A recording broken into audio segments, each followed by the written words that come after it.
Estrada. Ai, a estrada. Quem a conhece sabe que não se limita a uma faixa de asfalto, de chão batido, de pedra. Não. A estrada é um ser vivo. A estrada é uma senhora excêntrica, cheia de segredos, que a cada curva pode nos colocar numa situação diferente. Umas maravilhosas, outras nem tanto. A estrada é traiçoeira e fascinante. A estrada nos leva ao próximo quilômetro, não ao destino final. Estrada nos ensina a administrar a vida, porque ela mostra que tudo acontece a seu tempo. Ninguém chega antes de partir. Para o destino, existe uma longa distância a ser percorrida. Distância essa que muitas vezes não se chega ao ponto final. A estrada é maravilhosa, eu vivi a estrada, eu tenho cheiro de estrada. Eu a conheço tanto, a ponto de ter certeza que sobre ela eu nada sei. É por isso que eu vibro tanto quando recebo relatos de irmãos da estrada, de motoristas, de pessoas que vivem por enfrentar, jamais desafiar, enfrentar esse segredo que está acima da nossa compreensão. Então eu peço a você, Nádina, que assista esse vídeo até o final, mas curta cada quilômetro rodado e depois chegue à sua conclusão. Mas antes, seguindo o que a gente costuma fazer em todos os vídeos, vou abrir um pequeno parênteses para falar sobre a realidade e as necessidades do canal Nádina Aravino. Sobrenatural, o normal não explicado pela limitada ciência humana e não compreendido por nossa pequena noção de real, habita o imaginário de cada um de nós, infelizmente de forma equivocada. Nada tem de monstruoso, igual a tudo no universo é composto de anjos e demônios. Cabe a nós descobrirmos quem é quem. Nádina Aravino foi criado para desbravar o desconhecido, trocando experiências em busca da verdade. Para termos sucesso, precisamos alcançar metas do YouTube impostas a canais novos. E nessa luta, precisamos de você. Una-se a nós, venha fazer parte da família Nádina.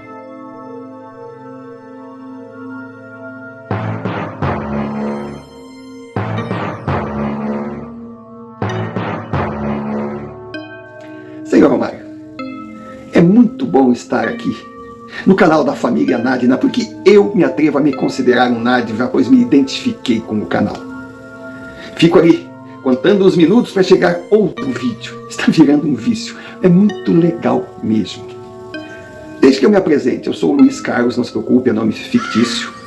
Sou um motorista de ônibus aposentado e eu trabalhava em linhas de longa distância.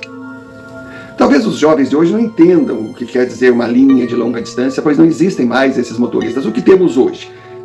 Temos o cidadão que trabalha, vamos dizer, na linha São Paulo-Fortaleza, mas ele sai de São Paulo, sai da rodoviária do Tietê, roda a Dutra, 400 quilômetros, umas 6, 7 horas, pista dupla, até chegar no Rio. No Rio, ele desce, desembarca, passa a chave para o seu colega, que irá seguir viagem por mais 400 quilômetros, enquanto ele vai para o dormitório da empresa, para o alojamento, para passar a noite e no outro dia voltar para São Paulo.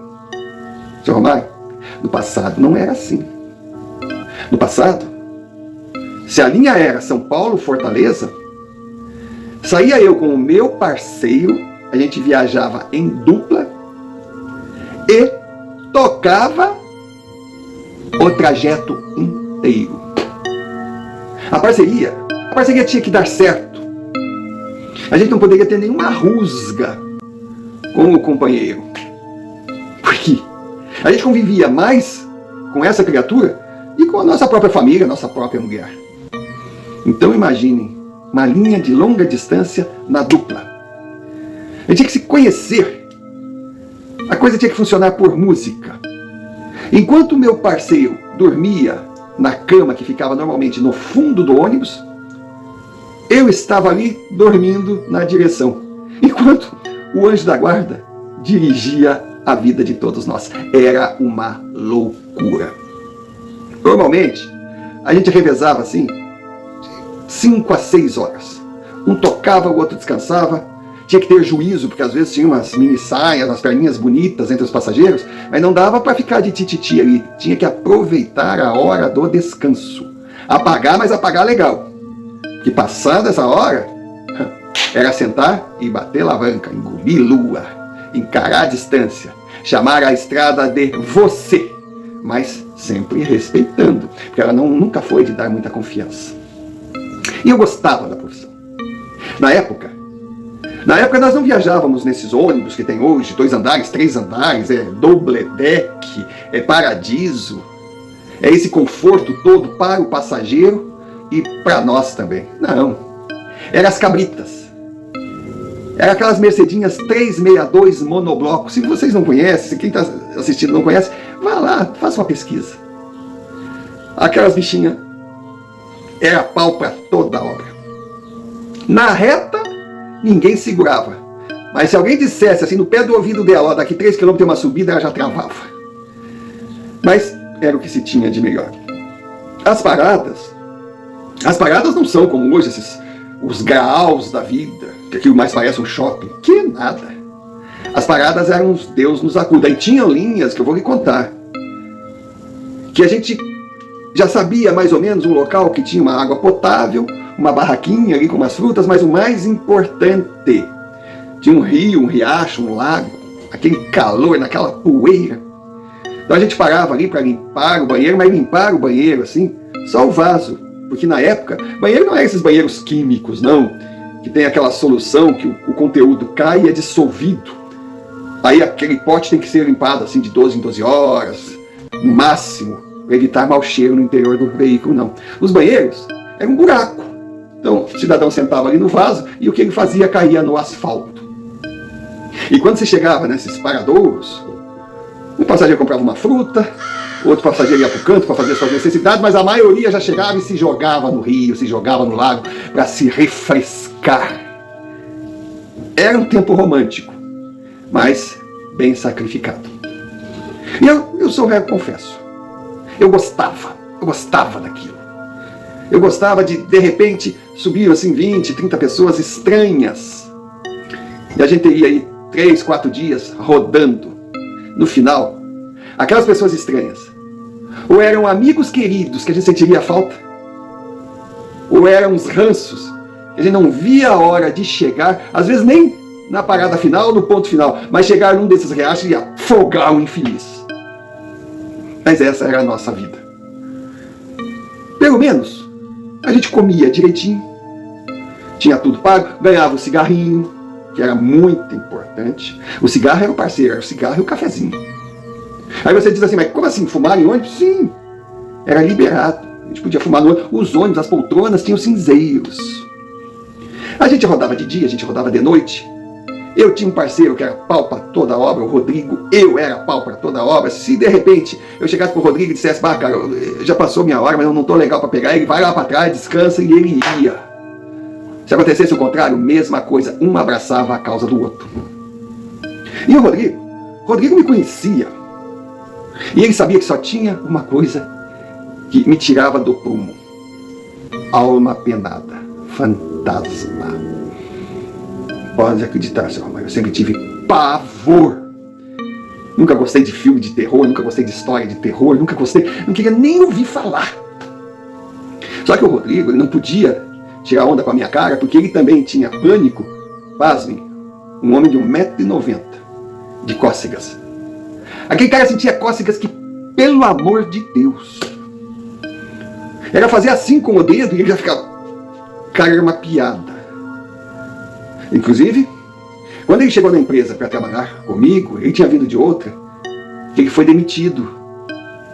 Agora, o Rodrigo era grandão, era um monstro de forte. Mas era uma moça, não fazia mal para ninguém. Só que não viesse fazer cócegas nele. E diz a lenda que ele chegou no alojamento da empresa anterior, tinham os metidos engraçadinhos que sabiam das cócegas e foram fazer cócegas nele. Primeiro ele pediu, pelo amor de Deus, que não façam. Depois ele quebrou os caras e o alojamento todo. Aí ninguém segurava a fera. Mas era um amigão, era um irmão que eu tinha. Então a gente se respeitava. E eu lembro que a gente estava fazendo a linha Salvador saindo do Rio de Janeiro. Uma estocada boa. Aí, naquele rodízio, primeiro trecho de um, segundo trecho de outro, descia, parada técnica. A estrada, bem ou mal, tinha as suas flechas, as suas paradas flechas, que até hoje eu guardo com saudade. A estrada não tinha essa necessidade de parar para a gente se jogar no rio. Essas aventuras eram mais para o centro-oeste do país. Então até que era considerada uma viagem boa, tranquila. Aí, seu Romário, eu lembro que estava caindo a noite já. E eu estava dirigindo quando o trânsito parou. Quando parou, o Rodrigo até estranhou, chegou, o que está acontecendo? Eu digo, não sei, está tudo interrompido, tudo engarrafado. Mas não estava assim, paradaço. Não, andava devagarinho, era até bom, a gente dava uma relaxada, né? Mas, senhor Romário, quando nós fomos chegando, eu só via aquelas ambulâncias, carro de polícia rodoviária, gente correndo para cá, gente correndo para lá. Olha, fui olhando e, poxa, eu não deveria ter olhado. Uma Kombi lotada com 12 pessoas, 12. Vinha no sentido contrário, uma carreta que se perdeu e pegou a Kombi em cheio. Olha, a cena era triste. Aquelas ferros contorcidos, aquelas coisas todas. No acidente não sobrou ninguém. Nem as 12 pessoas, nem o motorista da carreta, nem o seu ajudante. Então eu fui passando assim, tinham 14 corpos no acostamento, cobertos com um lençol, com um pano. Eu fui olhando aquilo, cara. O Rodrigo perguntou, você tá bem? Eu digo, tô bem sim, tô. E fomos devagarinho e fomos embora. Vamos embora. Cumprimos o trajeto, graças a Deus, sem nenhuma surpresa negativa. Muito obrigado, meu Deus, muito obrigado, senhora Estrada. A senhora é maravilhosa com a gente. A senhora até hoje nos garantiu sair e voltar com alguns sustos, mas nenhum arranhão. Aí chegamos no ponto final, aquela coisa toda. Aí tempo com banho. Cabrita, que era assim que a gente chamava 362, ela na garagem fazendo a sua merecida restauração, porque aquilo era nosso amor, aquilo não tinha mecânica, aquilo não tinha motor, aquilo tinha coração, aquilo pulsava, ela merecia aquele spa. Foi quando um dos fiscais, um dos inspetores, os chefes de tráfego, os homens responsáveis pela escala, disseram que nós iríamos até Ilhéus para seguir na linha. Só que essa linha, ela não chegaria ao Rio de Janeiro. Nós iríamos até Campos, no estado do Rio. Ótimo. Uma linha menor para nós tanto fazia, era normal, era rotina. Aí foi. Fomos conversando, Rodrigo e eu. Aí o Rodrigo disse, deixa que eu toco o primeiro trecho. Ele tocou o primeiro trecho. Aí chegou a hora dele dar uma relaxada. Aí eu sentei, só que quando eu sentei, eu lembrei, mas que cagada. Eu vou passar a noite pelo local onde eu vi aqueles lençóis. Cara, eu tremi. Tremi e pensei em chamar o Rodrigo. Mas eu pensei, ia ser muita sacanagem. Sem contar que o Rodrigão tinha uma camanguinha lá em Salvador, uma Alfa 2, uma filial. Então ele já tinha anos, então ele chegava, quando ele podia chegar em Salvador e descansar, ele ia visitar a Alfa 2. E a noite deveria ter sido animada. A Alfa 2 era pequenininha, mas o Rodrigo chegou bem baqueado. Eu digo, poxa, eu não vou chamar o cara. Aí eu fui, eu digo, eu sou um homem, eu sou um rato. Não deveria nem ter perguntado. Se a questão é essa, eu sou uma ratazana. Senhor Romário, eu fui indo na velocidade normal. Quando a gente chama velocidade normal, era pau. Tanto que se falava que as 362 no Nordeste, onde ela passava, bode não aparecia no asfalto, porque se aparecesse a gente juntava. Ela gostava de um bode que, olha, não sobrava nada. E eu tô indo, mas de repente eu começo a ver as curvas, a ver a estrada. Eu digo, tá chegando. Tá chegando, já era noite. Tá chegando. Tá chegando. Eu diminuí a velocidade. Eu suava frio, eu olhava para todo canto. Coração tum-dum, tum-dum, tum-dum, tum-dum. Eu peguei um balde de café na garrafa e ó, tomava assim, ó. Tremia e olhava para todo canto. Eu acendi o cigarro. Olha, não lembro, mas de repente eu acendi 2. Na falta de um eu fumava outro.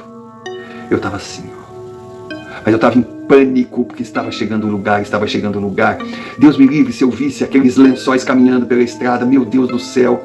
Ai, será que vai acontecer? Não, não vai acontecer. Para com isso, para de enfeitar, para de ser covarde. Não vai acontecer, mas se acontecer. Não vai acontecer, mas se acontecer. De repente, aquela mão nas minhas costas. Cara, eu dei um berro. E olha, eu não sei como é que eu não tombei a cabrita. Eu fui para o acostamento e segura daqui, segura dali. Dizer que eu chamei no talento, que eu sou o cara, que eu segurei. Que nada. Eu não sei nem o que eu fiz. Eu não sei nem como é que ela não tombou. Ai, obrigado, meu anjo da guarda. Obrigado, Nossa Senhora Aparecida. Obrigado, meu São Cristóvão, protetor dos motoristas. Obrigado. Eu consegui parar aquele carro. Quando eu parei, eu tremia. Aí eu olho para o lado. Está um senhor gordo, mais nervoso que eu, segurando o cigarro e dizendo: o senhor tem fósforo, o senhor tem fogo? Senhor Romário.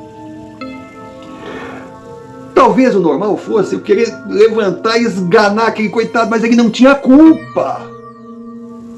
Eu desandei a rir. Só que naquele trambolhaço todo, o Rodrigo acordou e veio correndo e berrou comigo: cara, tu tá louco?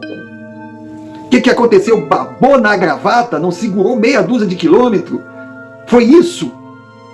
Fala pra mim, retardado. Aí eu comecei a apontar, cara, tu não imagina, foi um cagaço. Veja só o que faz a imaginação da gente.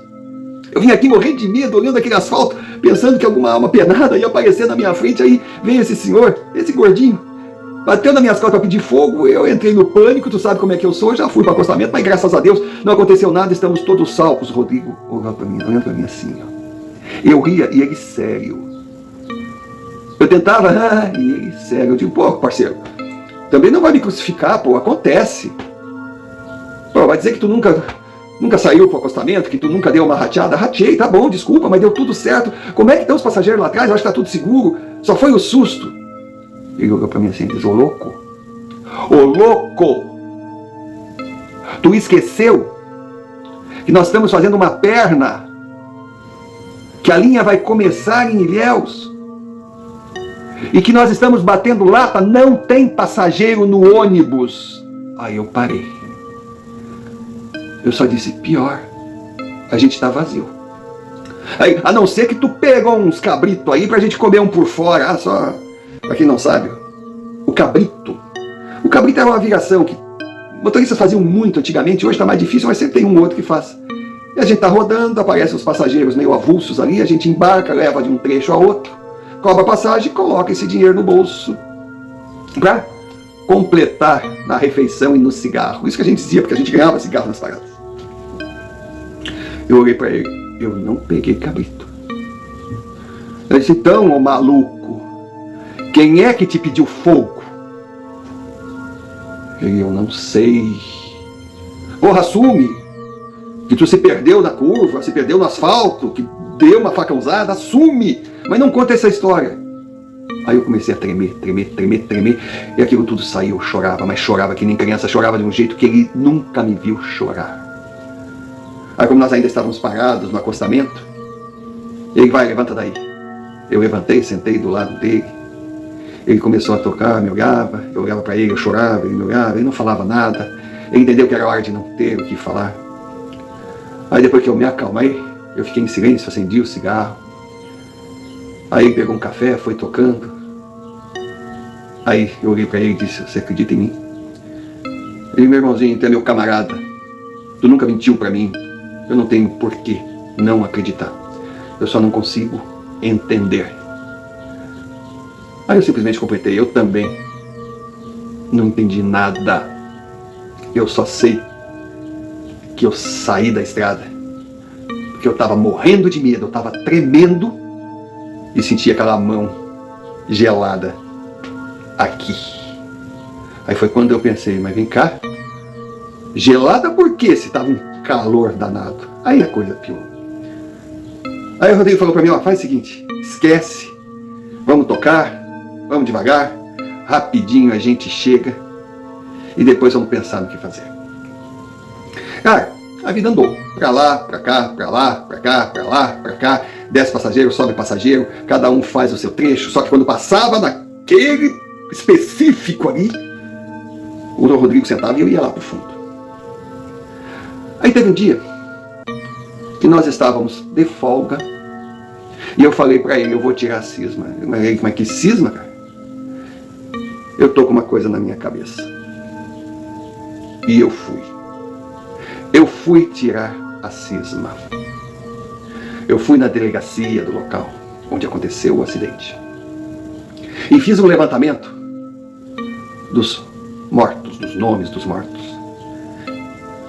Com os nomes em mãos, eu cheguei a cada um deles. Mas não precisei ir muito longe, não.